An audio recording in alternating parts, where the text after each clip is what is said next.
Assalamualaikum. Jumpa lagi di Ruang Biologi bersama Bu Ulin.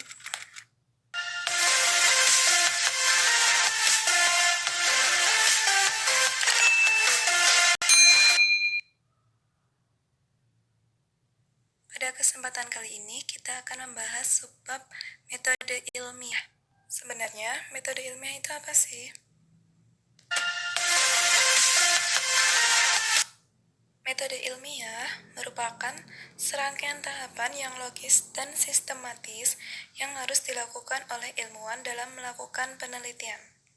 Sistematis di sini maksudnya dalam menyelesaikan suatu masalah itu harus secara runtut, urut satu persatu, step by step. Lalu yang jadi pertanyaan, tahapannya itu apa? Nah, ini tahapannya. Yang pertama, perumusan masalah, penyusunan dasar teori, penarikan hipotesis, yang keempat, eksperimen, yang kelima, analisis data hasil eksperimen, penarikan kesimpulan, dan terakhir, publikasi. Yang pertama, perumusan masalah. Perumusan masalah merupakan pernyataan rinci mengenai permasalahan yang akan diteliti. Rumusan masalah bisa disusun dalam bentuk kalimat tanya atau pertanyaan. Jadi diawali dengan kata tanya. Contohnya ini. Misalnya ada seorang Pak Tani sedang mengamati perkebunan. Sebut saja ini perkebunan A, kalau yang ini perkebunan B. Pak Tani bertanya-tanya, kenapa jagung pada perkebunan B lebih tinggi daripada jagung di perkebunan A, padahal waktu tanamnya itu sama. Kenapa jagung kebun B bisa lebih tinggi ya? Itu pertanyaan dari Pak Tani. Apa mungkin karena dekat kandang ayam? Karena dekat perkebunan B itu ada kandang ayam, ada peternakan ayam. Atau karena si pemilik kebun menambahkan kotoran ayam pada tanahnya sebagai campuran pupuk. Nah, pertanyaan Pak Tani itu bisa diselesaikan dengan yang namanya metode ilmiah. Dalam melakukan metode ilmiah, langkah pertama yaitu membuat rumusan masalah. Rumusan masalah dibentuk dalam bentuk kalimat tanya. Misalnya seperti ini. Apakah kotoran ayam berpengaruh terhadap pertumbuhan tanaman jagung? Nah, di sini di penelitian ini Pak Tani bertujuan untuk mengetahui pengaruh kotoran ayam terhadap pertumbuhan tanaman jagung. Nah, seperti itu rumusan masalah. Jadi dibuat dalam bentuk kalimat tanya. Selalu diawali kalimat kata tanya. Lalu kembali lagi ke langkah-langkahnya.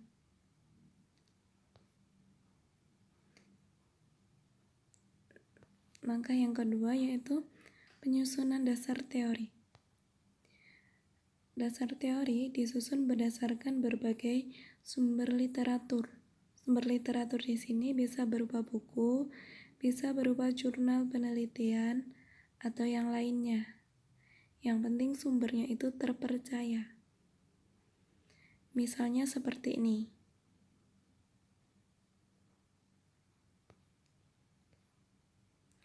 Pada buku Penerapan Pertanian Organik. Nah, bukunya itu seperti ini. Karya Rahman Sutanto. Pada buku ini, pada halaman 44, ada kalimat yang berbunyi seperti ini. Di antara kotoran ternak, kotoran ayam mempunyai kandungan hara tertinggi. Terendah sapi, sedang kotoran babi berada di antaranya. Maka dasar teori bisa kita ambil dari buku tersebut seperti ini. Di antara kotoran ternak, kotoran ayam mempunyai kandungan hara tertinggi. Sutanto 2002.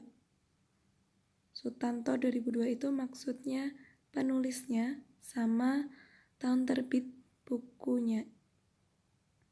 Nah, kira-kira seperti itu pembuatan dasar teori. Diambil dari berbagai sumber literatur, misalnya dari buku. Nah, balik lagi ke tahapan yang selanjutnya. Tahapan yang ketiga yaitu penarikan hipotesis.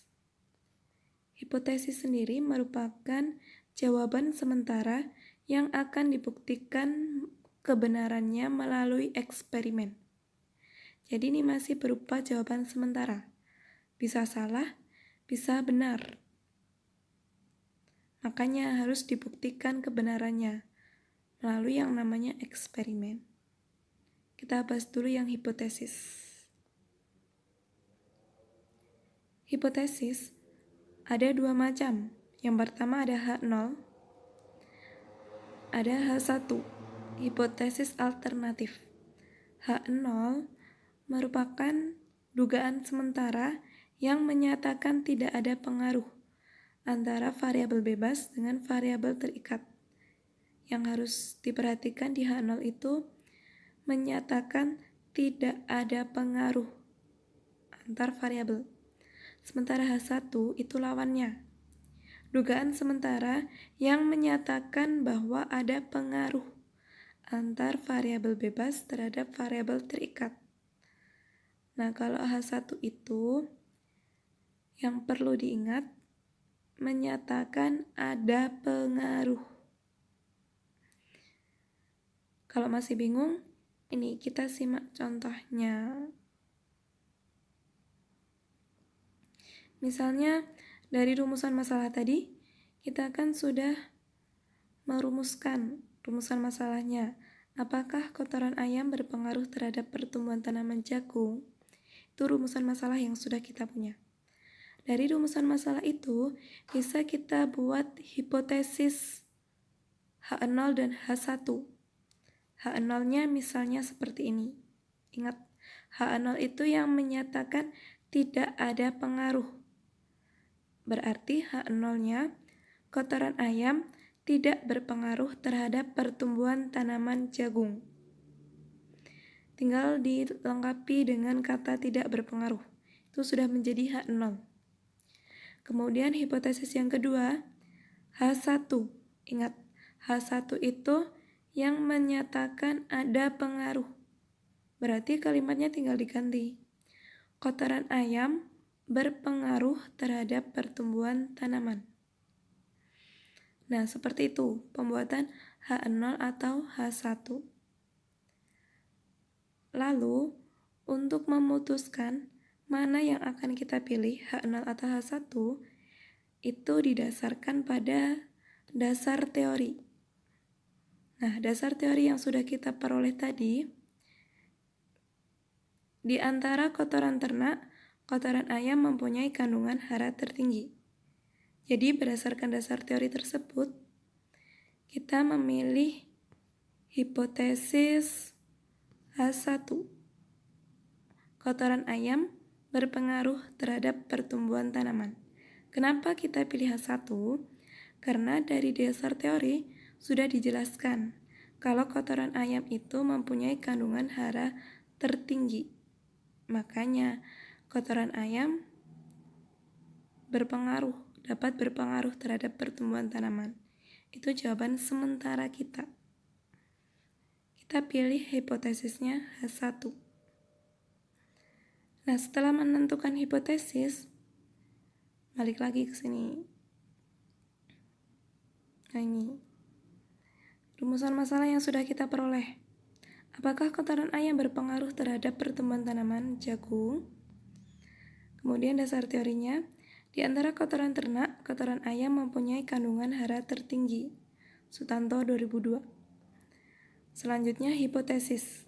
Hipotesis yang kita pilih tadi, kotoran ayam berpengaruh terhadap pertumbuhan tanaman. Nah, setelah itu lanjut ke langkah berikutnya. Langkah yang keempat, yaitu eksperimen. Eksperimen di sini merupakan percobaan untuk membuktikan hipotesis. Tadi kan hipotesis merupakan jawaban sementara. Karena masih sementara, jadi harus ditetapkan. Benar nggak hipotesis kita tadi? Nah, caranya diuji melalui eksperimen ini. Nah, dalam melakukan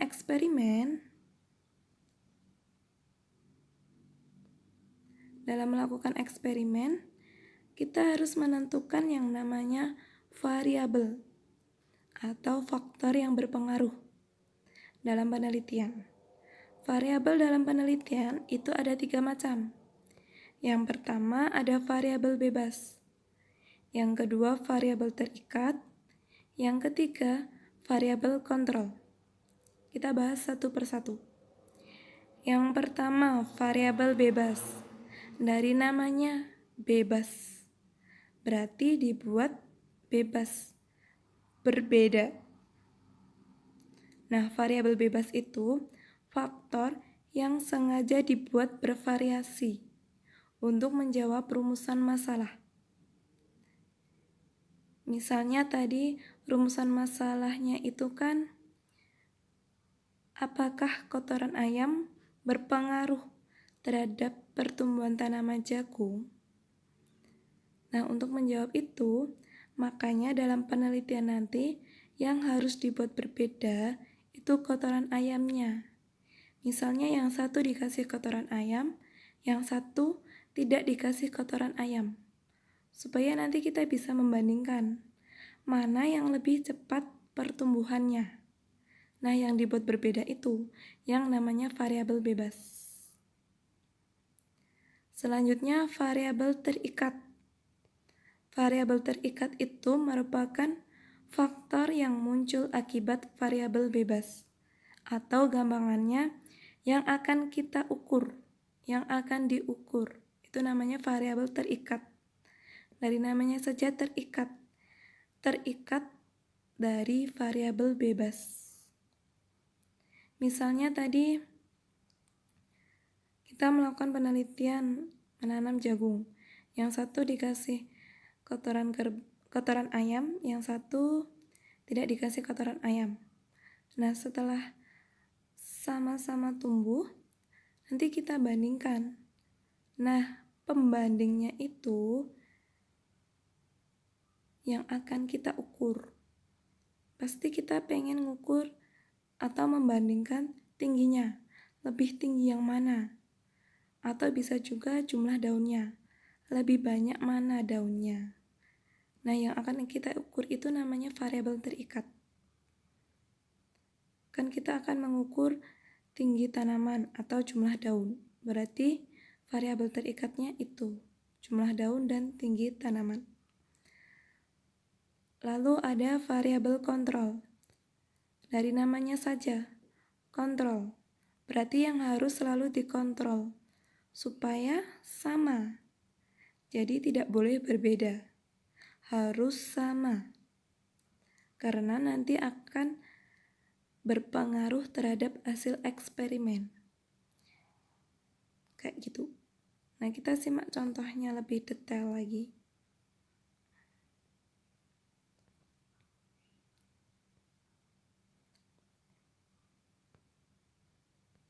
Ini. Tadi kan kita sudah menentukan hipotesis. Hipotesisnya, kotoran ayam berpengaruh terhadap pertumbuhan tanaman. Jadi untuk membuktikan hipotesis itu, kita lakukan eksperimen. Langkah pertama, menentukan variabel terlebih dahulu. Nah, yang pertama variabel bebas. Variabel bebasnya, karena hipotesisnya ingin mengetahui pengaruh kotoran ayam, makanya yang dibuat berbeda itu kotoran ayamnya. Misalnya di percobaan A, nanti ada biji jagung yang ditanam di media tanah. Sementara yang B sama biji jagung ditanam di tanah, tapi tanahnya itu dicampuri sama kotoran ayam. Nah, itu kan yang berbeda antara dua percobaan itu. Makanya yang berbeda itu termasuk variabel bebas. Jadi variabel bebasnya kotoran ayam. Yang A tanpa kotoran ayam, yang B diberi kotoran ayam. Itu variabel bebas. Dibuat berbeda. Nah, setelah itu kita ikuti percobaannya ini. Nanti setelah tumbuh beberapa bulan akan menjadi seperti ini. Yang tanaman A bisa dibandingkan dengan tanaman yang B. Nah, karena kita ingin mengetahui pengaruh kotoran ayam terhadap pertumbuhan tanaman, maka yang akan kita ukur pada akhir penelitian itu pasti tinggi tanamannya. Kita bandingkan percobaan A atau percobaan B yang lebih tinggi tanamannya. Yang akan kita ukur berarti tinggi tanaman. Dapat variabel terikat 1, tinggi tanaman.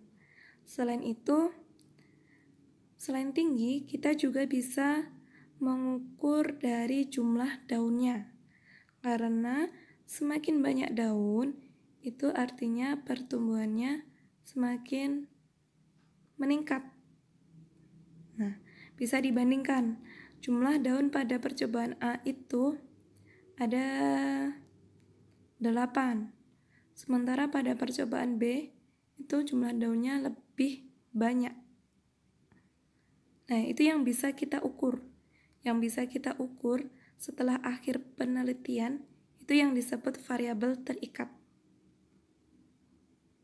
Paham sampai di sini? Semoga paham ya. Selanjutnya, variabel kontrol. Variabel kontrol itu faktor yang harus dibuat sama, tidak boleh berbeda. Misalnya ini, saat penanaman biji jagung, kedua percobaan, jika percobaan A disiram 2 hari sekali, percobaan B juga harus sama, 2 hari sekali. Nggak boleh berbeda, harus sama. Kalau misalnya yang A disiramnya 1 kali sehari, yang B juga 1 hari sekali. Nah, selain penyiraman, bisa juga jenis pupuknya. Kalau yang A pakai pupuk NPK, yang B juga pupuk NPK. Nah, itu variabel kontrol yang harus dibuat sama selama percobaan. Tidak boleh berbeda. Itu namanya variabel kontrol. Nah, itu kita sudah mengenal 3 macam variabel. Variabel bebas, terikat, dan variabel kontrol.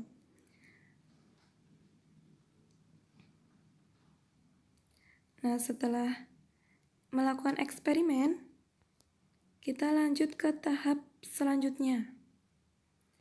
Tahap yang kelima yaitu analisis data hasil eksperimen. Maksudnya di sini, kita kaitkan antara hasil percobaan dengan dasar teori dan penelitian lainnya. Misalnya kayak gini. Nah, ini tadi kan eksperimen yang kita lakukan. Dari eksperimen itu akan menghasilkan data variabel terikat, data tinggi tanaman, dan data jumlah daun. Misalnya datanya seperti ini. Tinggi tanaman A 85 cm, jumlah daunnya ada 8. Sementara tinggi tanaman B 120 cm, jumlah daunnya 11. Nah, dari data itu kita kaitkan dengan dasar teori yang dimiliki. Tadi kan kita sudah punya dasar teori di antara kotoran ternak, kotoran ayam mempunyai kandungan hara tertinggi.